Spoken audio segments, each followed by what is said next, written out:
সমাজে যে বিষয়টা দেখা যায় যে বাইরে থেকে মনে হয় কাজটা ভালোই, তো অসুবিধা কি, করুক না, ভালোর জন্যই তো করছে, এরকম মানসিকতা দেখা যায় অনেক কাজের ক্ষেত্রে। আসলে ওই ক্ষেত্রে তাদেরকে বোঝানো কষ্টকর হয়ে যায় যে রাসূলুল্লাহ সাল্লাল্লাহু আলাইহি সাল্লাম এই কাজটা এভাবে করেননি, এভাবে করেছেন।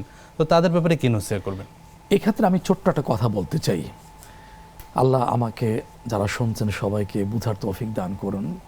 সেটা হলো কি, বিদআত নব আবিষ্কার যেটা আছে বা শিরিক, এগুলো পয়গম্বরগণ আলাইহিস সালাম বুঝিয়েছেন। তার এক পর্যায়ে বুঝেছেন, বুঝে কি এক পর্যায়ে বলেছেন ওয়াজাদনা আবাআনা। এই যে একটা শুরুতে একটা কথা কোরআনের আল্লাহ তাআলা কোট করেছে, এটা তো আমাদের পূর্বপুরুষদেরকে পেয়েছি, এই কথাটাই তাদেরকে শেষ করে দিচ্ছে। এই জন্য সর্বশেষ নবী আবু মুহাম্মদ রাসূল সাল্লাল্লাহু আলাইহি ওয়াসাল্লাম উনি একটা প্রথমে একটা কথা বলতেন, উতরুকু আবাআকুম। আগে তোমার এই পূর্বপুরুষদের চিন্তা চেতনা ধ্যান ধারণা তুমি পরিত্যাগ করো, ওইটার প্রতি তোমার দুর্বলতা আকর্ষণ এটা তুমি তোমার জন্য বাধা হয়ে দাঁড়াবে সুন্নাহটাকে গ্রহণ করার ক্ষেত্রে। এই জন্য প্রথমে বক্তব্য করেছেন উতরুকু আবাআকুম। এরপরে তাদেরকে দাওয়াত দিতেন, তারা দাওয়াতটাকে সানন্দে গ্রহণ করতে পারতেন, না হলে ওই সব কথাই চলে আসবে। আপনি দেখেন না, পিতৃতুল্য চাচা যার শেল্টারে ছিলেন, কি করেন নাই, তিনি হলেন আবু তালেব। কতটা সমর্থন করেছেন, সাপোর্ট দিয়েছেন। মৃত্যুর শয্যায় শায়িত নেতৃবৃন্দ তার আশপাশে বসা, উনি শুধু বলেছিলেন যে শুধু বলেন চাচা লা ইলাহা ইল্লাল্লাহ, বাকিটা দলিল পেশ করব কিয়ামতের দিন আল্লাহর আদালতে, আল্লাহর সামনে। কিন্তু উনি বুঝতে পেরেছেন ভাতিজা মুহাম্মদ সাল্লাল্লাহু আলাইহি ওয়াসাল্লাম যে দিনের কথা বলছেন সেটা হক, সেটা সঠিক, সেটা সত্য, কিন্তু ওই যে আমি বাপদাদার ধর্ম কেমনে ত্যাগ করে যাই, কি বলবে লোকেরা, এই এগোটাই তাকে শেষ করে দিয়ে দিল। সেজন্য আমার বাবা কি করেছেন, দাদা কি করেছেন, সমাজ কি করছে, আমার কাছে যখন হকটা চলে আসবে, তখন সুন্নাহটা চলে আসবে, আমি এটা বাদ দিতে পারবো না। কারণ আমি তোমাদের আগে হাউজে কাউসার ওখানে থাকবো তোমাদের অপেক্ষায়। যেই যাবে তাকে পানি পান করাবেন।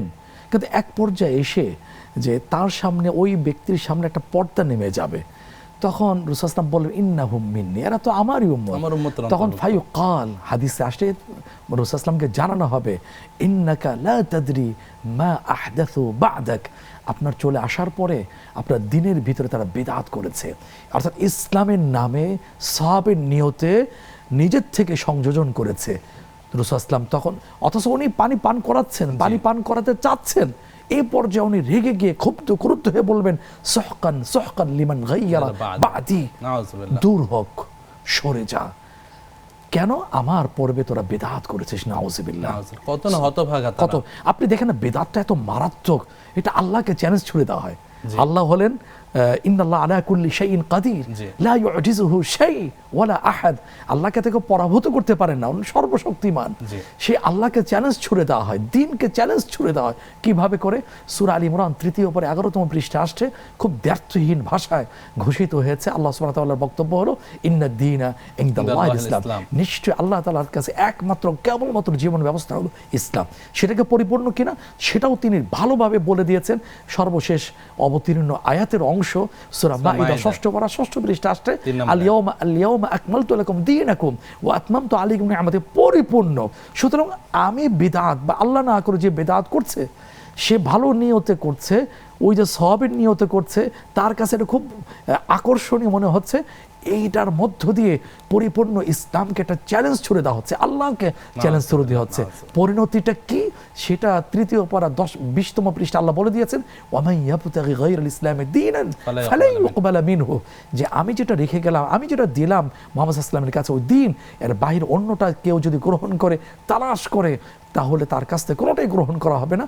পরিণতি কতটা ভয়াবহ, ওহুয়া ফিল আখিরাতি মিনাল খাসিরিন, ক্ষতিগ্রস্ত দেব, অর্থাৎ জাহান্নামী হয়ে যাবে। নাউযুবিল্লাহ। সেজন্য আপনার মাধ্যমে ছোট্ট করে বিনতীভাবে আমি আপনাদেরকে আরজ করে, নিজেদেরকে যুক্ত করে, যে আমরা নিজেদের আমল নষ্ট করার স্বার্থে কেন বিদআত করব, কেন শিরক করব, যারা প্রলোভন করছে তাদেরকে কেন সহযোগিতা করব।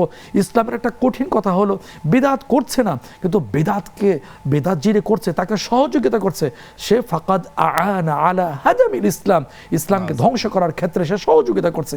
নাউযুবিল্লাহ। সুতরাং আসুন না আমরা শিরক যেটা বর্জন করি, যেটা বিদআত জেনে সেটাও বর্জন করি। ইমান যেন ঠিক থাকে, আমল যেন বাতিল না হয়ে যায়, হাউজে কাউসারের পান থেকে যেন মাহরুম না হয়ে যায়। আল্লাহ তাআলা এই সহিহ বুঝটুকু আমাকে আপনাকে আমাদেরকে দান করুন। আমিন।